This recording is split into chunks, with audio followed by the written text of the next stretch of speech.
Lily collapsed. Is that true? And is she okay? I'm not sure. The school said that she suddenly collapsed during a swimming lesson. My daughter Lily was taken to the hospital after experiencing hyperventilation during a swimming class. When I arrived at the hospital, Lily was sound asleep. Seeing her sleeping face, I was relieved. Amelia. How is Lily? Is she okay? My husband Joseph also rushed over after hearing the news. She's calm and just sleeping now. Please don't worry, Dr. Taylor replied, although his expression was somewhat somber. Dr. Taylor, please be frank with us. When I urged him, Dr. Taylor seemed to make up his mind and asked. What's the relationship like between your daughter and her grandparents? What do you mean by that question?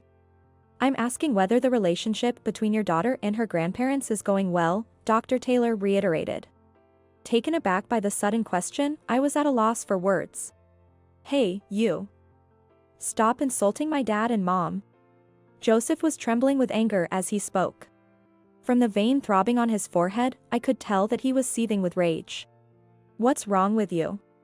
I was surprised by my usually stoic husband's emotional outburst. Then I must tell you. The shocking truth that Dr. Taylor revealed made me feel utterly powerless as a mother. My name is Amelia, a 42-year-old office worker. I currently live with my office worker husband, our elementary school-aged daughter, and my in-laws, making us a family of 5. We used to live apart from my in-laws. However, my job, which pays well, requires me to work late during the busy season. Joseph, being in a management position, often has to prioritize his work. Joseph, who was raised by education-focused parents, has always been work-driven. Constantly striving for higher goals even after joining the company. Even after coming home, he would bring work and continue to toil away. He was truly a workaholic. Because of this, both Joseph and I have inevitably made Lily feel lonely. It's good that we have an income, but this isn't fair to Lily. As I sighed and shared my concerns, Joseph suggested an idea. If you're okay with it, Amelia, how about we live with my parents? Actually, my dad and mom have been suggesting this for a while. My father-in-law, Michael, was an elite employee at a major trading company. My mother-in-law, Susan, was an educator at a prestigious middle school until she gave birth to Joseph. However, Michael had to take early retirement due to a worsening chronic illness a few years ago. After quitting her teaching job, Susan supported the household as a housewife, but started working part-time following Michael's retirement. We, as a couple, have also been sending a fixed amount of money to my in-laws every month. I've been thinking about remodeling the family home for dual living. It's a good opportunity. It would be better for Lily to live in a spacious single-family home with a garden than in our current apartment, I agreed. Moving Lily's school to a more natural setting might be better too. Every night after Lily went to bed, we discussed this and reported our decision to my mother-in-law over the phone. That's the situation. Is that okay with you? We're more than happy to do so. In fact, we were about to ask you the same. I'm glad to hear you say that. It makes me happy and reassured. Thus, our plans for living together as an extended family moved forward smoothly. We remodeled the in-laws' house, allocating the first floor to them and the second floor as our living space. While we mostly kept to our separate spaces, we made sure the doors weren't locked so we could easily reach out to each other if needed. Even if my husband and I come home late from work, Lily would have dinner with my in-laws on the first floor, so she wouldn't feel lonely anymore. I thought. Yet, every morning as I left for work, I couldn't help but feel guilty towards my in-laws. I'm sorry for always imposing, Susan. Thank you for taking care of Lily. While Joseph and I were at work, my in-laws always helped Lily with her studies. It's really no trouble at all. That's right, Amelia. Lily is our beloved granddaughter too. You don't need to worry about it. Michael said with a hearty laugh. Lily, make sure you listen to your grandparents and behave well. Okay, I understand. Then, Susan, Michael, please continue to take good care of Lily. Having such reliable in-laws made me feel more at ease to focus on my work than ever before. 3 months after we started living together, I came home earlier than usual one day because work ended early, and Lily ran into my arms crying. What's wrong, Lily? Why are you crying? Lily clung to me and wouldn't lift her face. Susan followed Lily and said, she must be so happy to see her mom, trying to pat Lily on the head. Lily shook her head violently, showing that she didn't like it. Susan smiled a bit sadly. Lily, that's not right. You always have your grandma to help you with your studies. It's not nice to act like this, you'll make grandma sad. She probably just misses her parents a lot. Right, Lily? I'm sorry, Susan. It's okay, I don't mind. Susan continued to smile calmly. Lily was working hard on her studies just a while ago. Such a good girl. When Susan tried to pat Lily on the head, Lily shook her head violently again, refusing. Lily. I said no. Where's your apology to Grandma?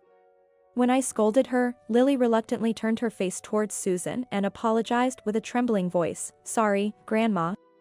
Since Lily usually seemed very fond of her grandmother, I didn't think much of it at the time, assuming she just wanted to play instead of study. I'm the one who should apologize, Lily. Sorry. I thought I saw tears in Susan's eyes, but when she realized I was looking, she quickly said, I must have gotten something in my eye. And laughed it off. As time went on, I noticed that not only Susan but also Lily's behavior was strange. Even though Lily often played by herself before we lived with the grandparents, she had never clung to me crying like that before. And yet, to act that way towards her kind grandmother, who always doted on her. Lily might be dealing with some issues that we, as adults, don't understand. Just before bedtime, I discussed this with Joseph. If I cut back on work, I could spend more time with Lily, and she wouldn't have to feel so lonely. What's this all of a sudden? We've talked this over many times before. My parents are looking after her, so there's no need to worry. But even if your parents are wonderful people, they can't replace a mother. Are you saying my parents aren't reliable? Joseph furrowed his brows and glared at me. Whenever something displeased him, Joseph often showed such an expression. That's not what I'm saying. It's just. Anyway, it's best to leave Lily in my parents' care. With that, Joseph turned away as if he was tired of the discussion and fell asleep. Winter came, and my busy work season finally slowed down. I'll do the dishes, so please rest, Susan. Oh, are you sure? Aren't you tired from work? It's relatively calm now, so I can help with laundry and cleaning on my days off. Is that so? Then I'll take you up on your offer and watch some TV. I decided to dedicate myself to household chores, making up for the time I couldn't before. Joseph seemed to be as busy with work as ever. Amelia, you're trying so hard. So, leave Lily's bath time to me tonight. Are you sure? Aren't you tired? Seeing me busy around the house, Joseph seemed to be considerate. Leave it to me. Parent-child communication is important, right? Saying that, Joseph puffed up his chest proudly. Lily, go ahead and take a bath with Daddy. When I called out to her, Lily was led by Joseph to the bathroom. Imagining the heartwarming scene between father and daughter, I couldn't help but smile. However, seeing Lily after she came out of the bath, I was surprised. Lily, doesn't your face seem a bit red? Lily's face appeared unusually flushed. Lily looked up at Joseph's face and remained silent, not attempting to answer. What's wrong, Lily? Why are you so quiet? She must have stayed in too long and got a bit overheated. She's probably feeling a bit dizzy. Joseph answered for her. Are you really okay? I asked repeatedly, concerned, but each time Lily would glance at Joseph's face and then nod, saying, yeah, I'm okay. From that day, no matter how busy he was, Joseph began to make it a point to bathe Lily almost every day. However, each time, Lily's face would be flushed after the bath. I wonder if she's sick. Maybe we should get her checked out at the hospital. That's an exaggeration. You're fine, right, Lily? You're not in any pain, are you? Yeah, I'm okay. Amelia, you worry too much. Joseph said, dismissing my concerns for our daughter with a laugh. At that time, I hadn't yet realized the suffering my daughter was going through. Time passed, and it was summer the following year. Lily started attending a summer swimming school. Lily has always loved playing in the water since she was little, and even as an elementary student. She looked forward to swimming lessons every year. That's great. You've got your favorite swimming lessons starting today. Yeah, that's right. It's been a year since you last swam. Have you forgotten how to swim? Probably not. For some reason, Lily looked downcast from the morning. Lily, who had been eagerly awaiting the arrival of summer, didn't smile even once that morning. I thought she might be a little nervous about returning to the pool after a long time, but looking at her expression, it seemed more like fear than nervousness. Lily, are you okay? I'm fine, Mom. Don't worry. Lily forced a stiff smile. Are you sure you're not pushing yourself? If you're feeling sick, I can call the school and you can take the day off. I'm fine, so you should go to work, Mom. All right, Lily. I'm off to work then. Take care. Lily smiled and saw me off. That smile still seemed somewhat forced. It'll be fine. Grandma and Grandpa are there if anything happens. I reassured myself and focused on my work. When I returned to the office after lunch, Amelia, something terrible has happened. The swimming school called, and your daughter has been taken to the hospital for hyperventilation. My colleague informed me in a panicked state. What? Lily. Go quickly. Momentarily paralyzed by shock, I snapped back to reality when urged by my boss and rushed to the hospital in a taxi. On the way, I contacted Joseph. Lily collapsed. Is it true? And is she okay? I don't know. The school said she suddenly fell during the swimming lesson. What is the school doing? If anything happens, we'll hold the school accountable later. Now's not the time to talk about that. I'm on my way to the hospital where Lily was taken. Got it. I'm heading there now too. Usually focused on work, Joseph seemed truly panicked this time. Upon arriving at the hospital, I found Lily sleeping peacefully in her bed. Seeing her sleeping face, I let out a sigh of relief. Lily. The tension that had been building up was suddenly released, making me feel dizzy. Steady there. Dr. Taylor supported me, preventing me from falling. Amelia. How is Lily? Joseph. Lily is. I tried to answer, but my words were tangled. She's calm and just sleeping for now. Please don't worry, Dr. Taylor replied in a steady voice. Dr. Taylor, thank you so much. Tears of relief fell as I thanked Dr. Taylor. However, Dr. Taylor didn't show a smile, instead, his expression was somber. Dr. Taylor. What is it? Well, actually. Dr. Taylor seemed hesitant to speak. Please tell me clearly. Fear gripped me, thinking that Lily might have been diagnosed with a serious illness. Well, how is your daughter's relationship with her grandparents on a daily basis? Dr. Taylor asked carefully. What do you mean by that? I didn't immediately understand the intention behind his roundabout question. I'm asking if the relationship between your daughter and her grandparents is going well. It's fine. But why do you ask? I understood the question but couldn't grasp why Dr. Taylor would want to know such a thing. What could possibly be happening between Lily and my in-laws? An inexplicable fear rose within me. As I fell silent, struggling to respond, Joseph, standing behind me, started trembling with rage and said, Hey, what are you trying to say? The vein throbbing on his forehead told me he was filled with anger. What's wrong, Joseph? Feeling something was seriously off with Joseph, who rarely showed his emotions, I became concerned. Stop insulting my parents. I'm not trying to insult anyone. I just want to verify the facts. Joseph was about to lash out at Dr. Taylor, who remained calm and tried to pacify him. My parents cared deeply about Lily. Stop making unfounded accusations. If you insult my parents any further, I'll sue. Joseph, please calm down. How can I stay calm? My parents are being insulted. Dr. Taylor, what exactly did you mean by your earlier question? Dr. Taylor sighed deeply, as if troubled. Then I must say. Dr. Taylor then detailed the circumstances leading to Lily being brought to the hospital. When Lily was about to enter the pool during her swimming lesson, she suddenly experienced hyperventilation and was rushed to the hospital by ambulance. That part one already knew from the school's explanation. However, the issue was what happened next. Upon arrival at the hospital, it seemed Lily was desperately trying to convey something amidst her erratic breathing. While proceeding with the treatment, Dr. Taylor asked, "What is it?" as he leaned close to Lily's mouth. Then, as if her consciousness was fading, she kept repeating, "I'm sorry, Grandma. I'm sorry, Grandpa."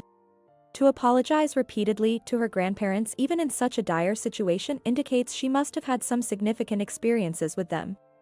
What exactly happened between your daughter and her grandparents? I was taken aback by such a sudden question. It was completely unexpected for me. Dr. Taylor.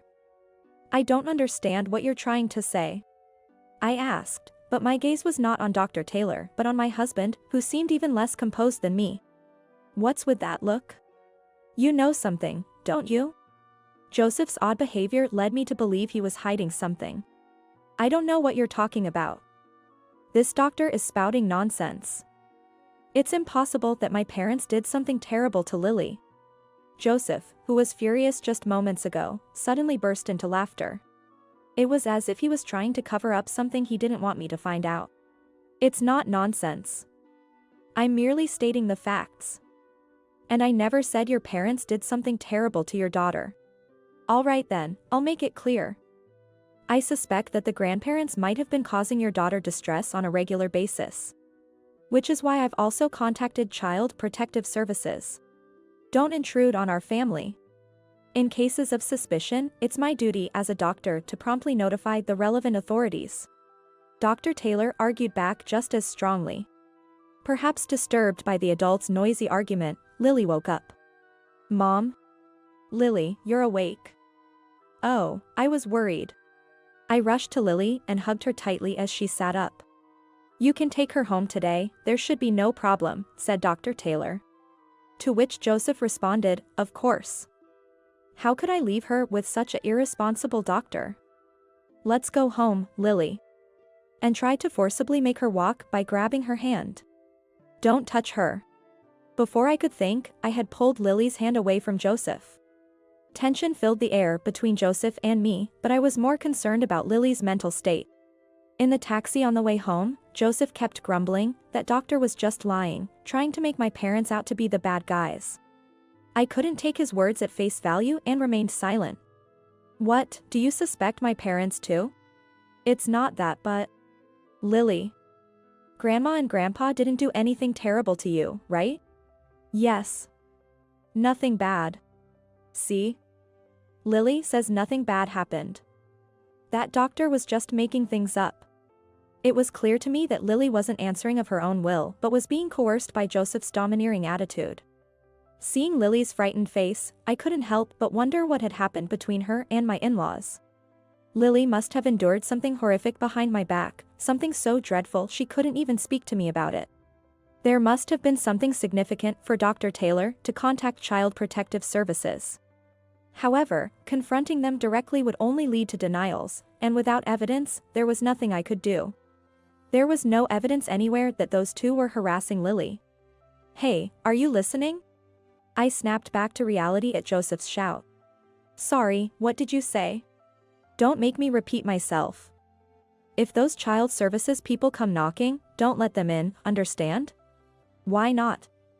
If there's nothing to hide, we might as well let them in.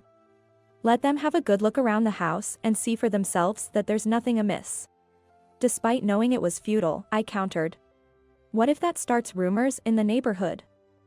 Think about how it could affect my career. Think before you speak. Joseph had always been on a smooth path as an elite, from his childhood to his career as an adult, never once facing failure. Proud Joseph must be terrified of getting a bad reputation more than anything else. Is his pride really something that needs to be protected more than his daughter? While pondering this, my gaze landed on the taxi's dash cam. Yes.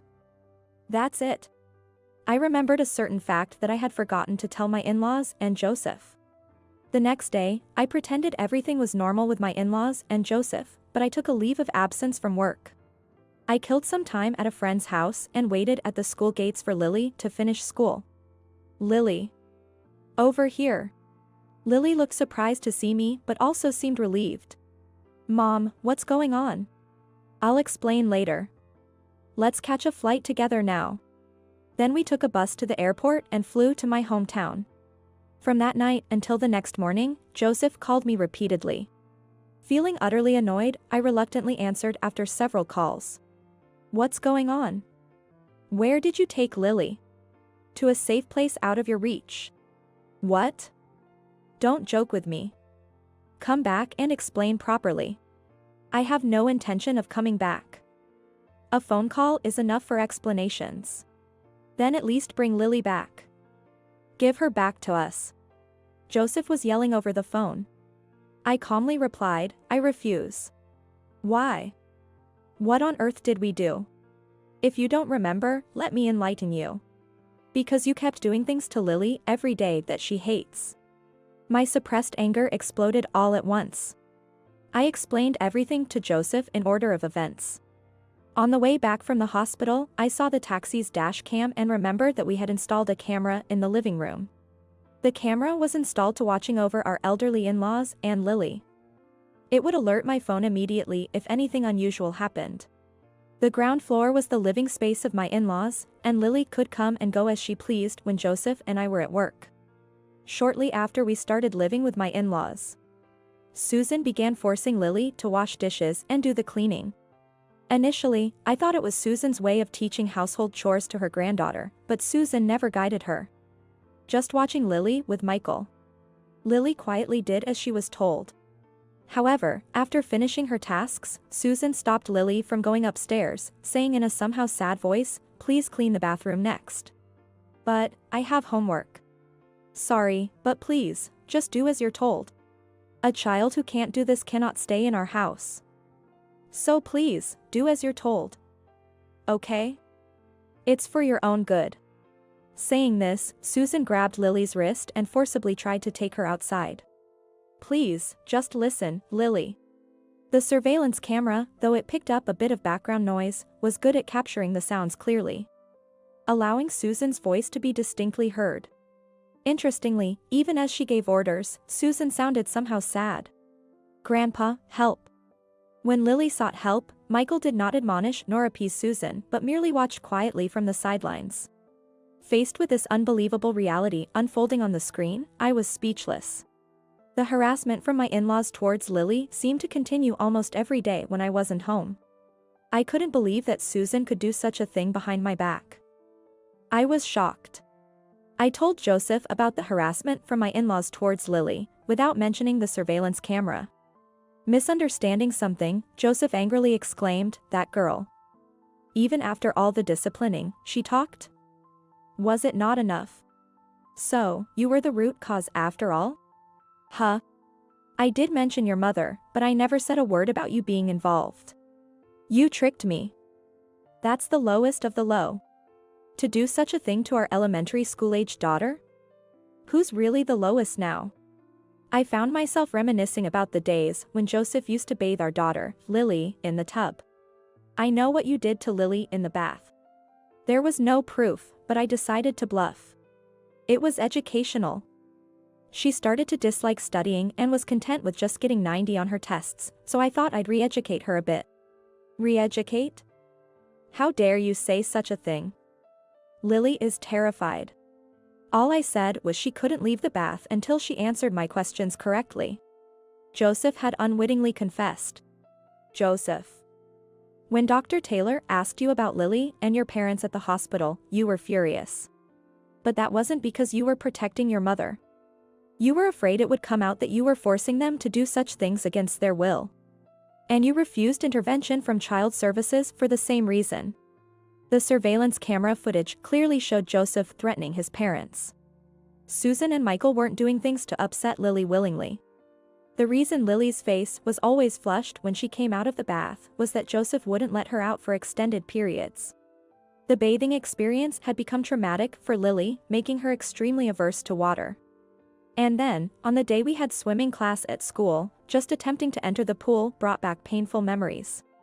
causing her to hyperventilate. Because of you, she can't even enter the pool she loves. So what? You don't know how I feel. I don't want to know how you feel. My dad was an elite businessman, and my mom was a well-respected educator. In contrast, as a child, whenever my grades dropped even slightly, I was ridiculed by comparing me to my parents. I didn't want to go through that miserable experience. That's why I was strict with Lily, to ensure she didn't go through what I did. That's education, isn't it? Saying so, Joseph began to laugh in a chilling manner. When my dad had to retire early due to a chronic illness and they came to me for financial help, I felt victorious inside.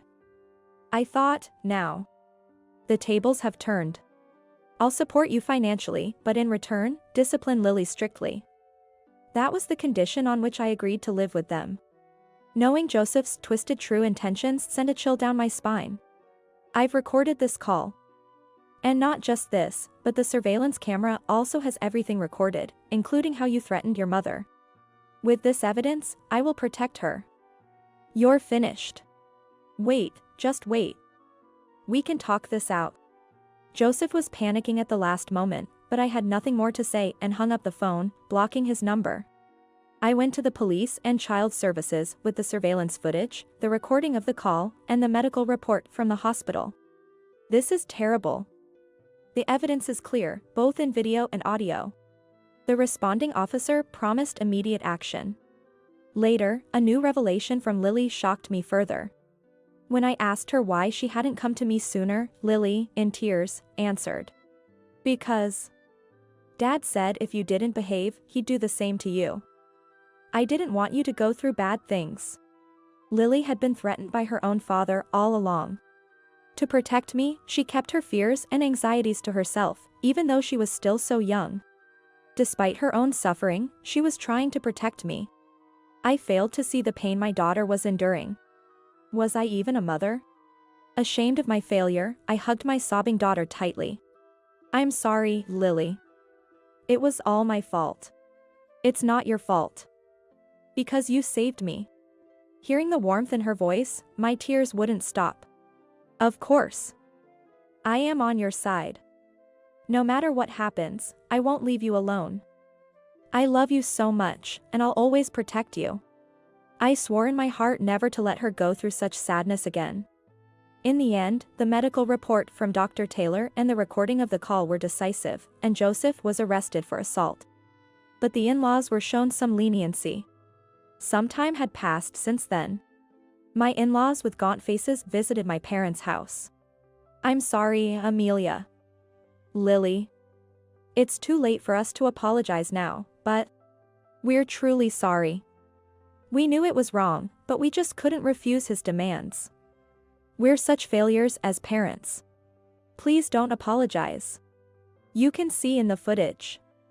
You two were forced to do those things to Lily because Joseph threatened you. To be honest, of course, I felt like blaming my in-laws too. But blaming them wouldn't have changed anything. Perhaps sensing my feelings, Michael apologized sincerely. Even if we were threatened, the fact that we did such terrible things to our dear granddaughter can't be erased. We're not looking for forgiveness, that would be too presumptuous. We just wanted to apologize to you and Lily. Though, in the end, maybe we just wanted to ease our own guilt. Lily ran over to them and gently stroked the backs of Michael and Susan. Grandpa, Grandma. I'm not angry. Thank you for teaching me schoolwork. Moved by Lily's words, the two of them broke down in tears, unable to lift their faces. It was as if they felt unworthy of even showing their faces to their granddaughter. Lily told them, "You can come to see us anytime, but after that, my in-laws never appeared before us again." 5 years have passed since then, and Lily has become a middle school student. Currently, Lily and I live under the watchful eyes of my parents. I explained the situation to my company and switched to primarily remote work. Local police are on standby in case Joseph shows up, but the worry never completely goes away. I've attended seminars on security measures and bought security gadgets to reinforce our home's safety. I make sure to accompany Lily to and from school without fail. Lily has gradually started to regain her smile. Lately, she's taken an interest in helping my father with the gardening he started as a hobby after retirement. Grandpa, look at this big potato we harvested. Oh, that's a big one indeed. Lily, why don't you make mashed potatoes with your mother tonight? Okay, I'll do that. Living with Lily seems to have rejuvenated my parents, both in spirit and appearance. Just as Lily tried to protect me, I want to protect her with all my might from now on. Watching Lily's carefree smile, I thought to myself,